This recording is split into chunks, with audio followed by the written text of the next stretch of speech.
Hello everyone and welcome back to once again Library Checkout Day.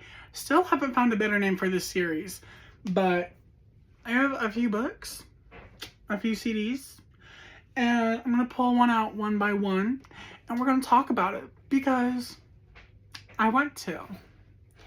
So up first I have The Crooked Path, an introduction to traditional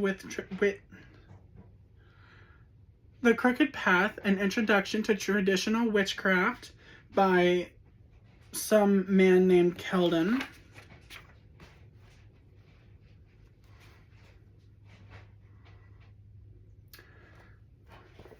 I've been really wanting to read his book. Up next we have our first CD. We have Nora Jones' Come Away With Me. I've been wanting to listen to this album on CD for so long. I absolutely love it on streaming, but CD, physical media, that's where it's at. Up next we have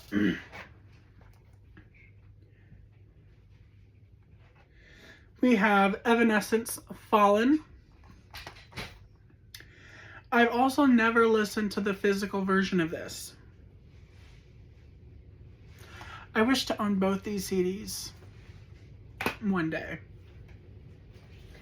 Up next we have Blowout, an FBI thriller by Catherine Coulter. I actually do not know when I need to return this. I never actually discussed it with my librarian, or with the librarian. It says,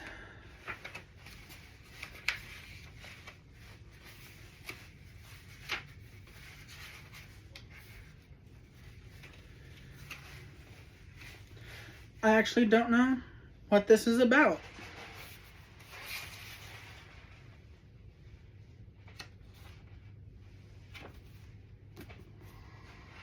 I'll have it on screen what this book is about. Up next we have The Trail's End by Ralph Compton, the Sundown Riders series. I hope this is book one, because otherwise I can't read this and that'd be sad.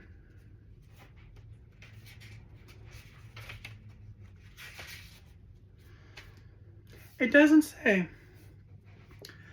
In this suspenseful new Ralph Compton Western, a reformed gambler races to unmask a murderer. After years as a professional gambler, Tom Calvert has survived both a deadly shootout on a riverboat casino and an arduous journey across the frontier to arrive in Friendly Field, Idaho. The bucolic Quaker community welcomes him with open arms. And soon Tom is courting a widow and learning to his surprise to enjoy the quiet life. Then an elder of Friendly Field is found murdered, and the townsfolk started whispering about the work of the devil. Tom doesn't believe in the devil, just the evil that men do, and he vows to solve the gruesome crime before fear causes the people of the peaceful little town to turn against one another. More than 8 million Ralph Compton books in print. I might like this.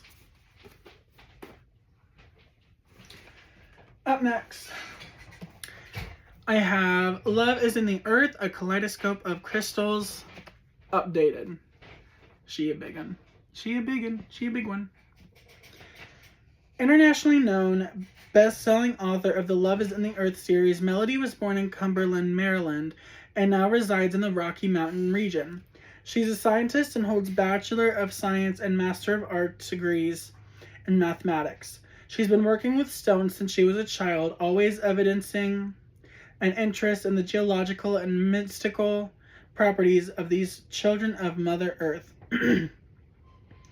Due to the desire to share her research and knowledge with her brothers and sisters of the planet, and due to the need to make the information available at the onset of the Age of Love, she has updated this original reference book 1991 for release in 1995. In addition to her work within the United States, she has taught crystal workshops in Brazil, the Republic of South Africa, and Australia, and has held private consultations in India and Nepal. updated version of the internationally acclaimed, best-selling Love is in the Earth, A Kaleidoscope of Crystals, now available throughout the world. The most comprehensive volume addressing the metaphysical properties of the mineral kingdom. And I love this picture on the front. Up next we have The Christmas Tree Farm. I am reading the second book, The Cinnamon Bun Bookstore, and let me just say, that book has pissed me off. Not that it's bad, it's not bad, it's good, but if you guys have read this, you know what chapter 11 is, and let me just say, there is a word in chapter 11 that is repeated so much, and it is spelled wrong. It is spelled wrong. You cannot tell me that it's not, and it pisses me off more than it should. So I picked up The Christmas Tree Farm. Actually, I picked this up because I am 92 pages away from finishing that book, and I have this for 3 weeks. So, we're pushing through the series. I don't know, should I spoil this one for you guys? A small-town spicy festive romance. Kieran North hates Christmas, which is unfortunate since he just bought a Christmas tree farm in a town that's too cute for its own good. Bennett Ellis is on vacation in Dream Harbor, trying to take a break from both his life and his constant desire to always fix things. I am totally a Bennett. But somehow fate finds Ben trapped by a blanket of snow at Kira's farm, and despite her grinchiest first impressions, with the glow of the fairy lights twinkling in the trees and the promise of a warming hot chocolate, maybe, just maybe, these two lost souls will have a Christmas they'll remember forever. You know what this is reminding me of? The Christmas Tree Farm by Taylor Swift. I honestly wonder if that is in here. There's always a playlist. It's literally the first song. I love that so much. Ariana Grande in here.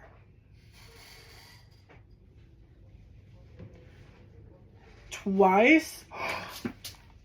Fleetwood Mac is in this playlist. Oh my goodness. I'm excited to read that. And there's 2 more books in here. What one am I going to pull out?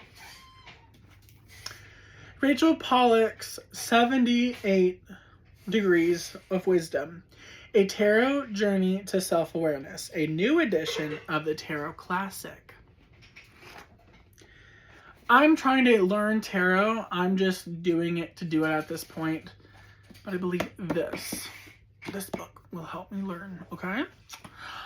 The best-selling Tarot Classic is now republished in a new edition with a new preface that provides fresh insights about tarot and card interpretations. What is your favorite tarot book? The answer is always 78 Degrees of Wisdom. Melissa Sinova, author of Kitchen Table Tarot. I have to read that. An inspiration to tarot readers for 40 years, this is still the all-time best book for exploring both the deeper meanings and practical meanings of the major and minor arcana. Mary Kay Greer, author of Tarot for Yourself. I'm going to have to read that too. I lovingly recommend this book to everyone who is serious about learning tarot. Beth Maiden, creator of Little Red Tarot. I'm going to have to read that too. Essential reading for the beginner and a classic that tarot masters will return to time and time again. This is the book to have in your library. Benabella Wen, author of Holistic Tarot. At this point, this is just a book of book suggestions. And also tarot. Rachel Pollack is considered one of the world's foremost authorities on the modern interpretation of the tarot. She is a member of the American Tarot Association, the International Tarot Society, and the Tarot Guild of Australia, and has taught at the famed Omega Institute for the past 15 years. She is an award-winning fiction writer and has also written 12 books on the tarot. She lives in New York. I'm going to be learning about some tarot. What is last on this list? Ah, the Lovers. It looks a little spicy. I'm going to check the trigger warnings.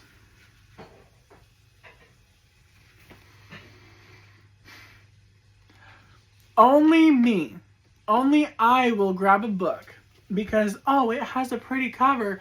Come to find out, there's a page and a half of content warnings. Let's see. Oh, it's just explaining kind of what the book is about. But there are, I'm assuming this is about tarot.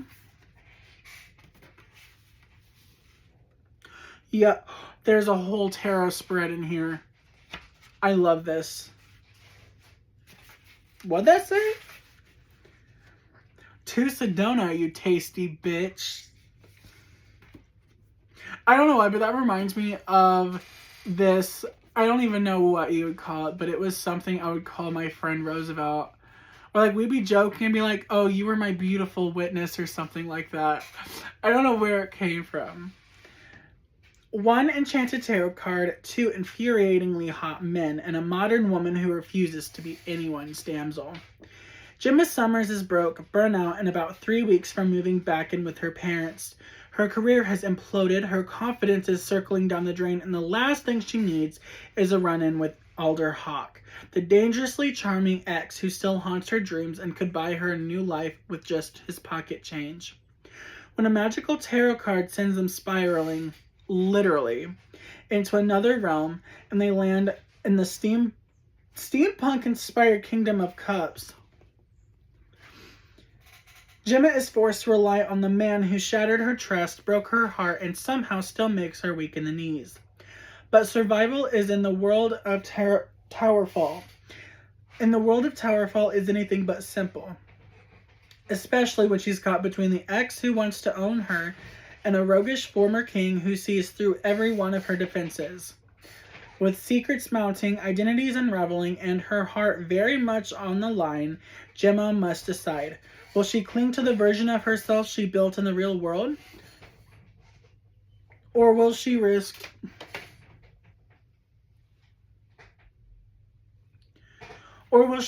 everything to become the woman she was always meant to be?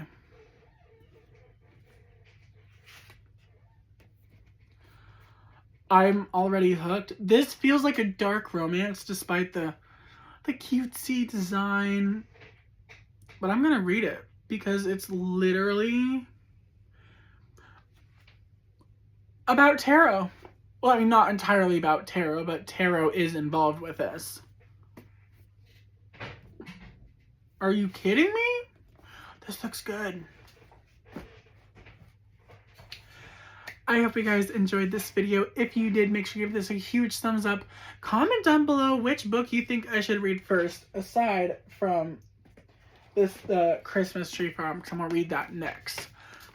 Hit that subscribe button. Hit that notification bell. That way you guys are notified every single time I upload. I love you guys so, so much, and I will see you guys in my next video. Bye!